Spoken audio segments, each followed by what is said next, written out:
The other day, I ventured to create the plain version of this delightful cake, and surprisingly, I managed not to mess it up. Naturally, it seemed appropriate and quite exciting to attempt a chocolate version as well. After all, a culinary journey is all about experimenting, right? The first step was to fluff up those 2 egg whites with a teaspoon of cream of tartare to give it a nice lift. Have you ever watched a cooking show where the chef whips up the egg whites to such a perfection that they could hold the mixing bowl upside down over their head and not a drop could fall? It's always been a goal of mine, but alas, I've yet to accomplish it.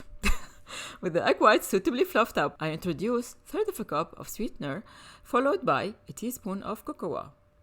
More gentle fluffing ensued at a low speed to ensure that every ingredient was beautifully incorporated. Then I proceed to spread this fluffy mixture evenly into a well-oiled 6-inch tray. Ensuring an even spread is key for a uniform baking. Next, it was time for the oven. I baked it at a gentle 275 Fahrenheit for a full hour. After the time was up, I turned off the oven but left the pavlova inside to cool down for an additional 20 minutes.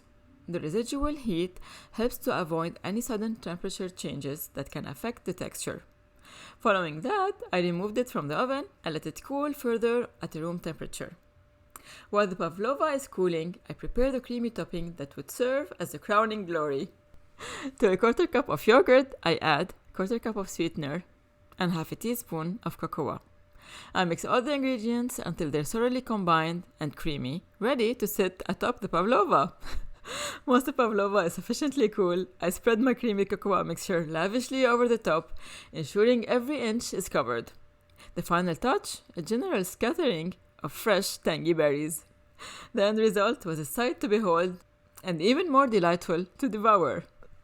I really hope you give this recipe a try, and if you do, please let me know how you like it. Happy baking!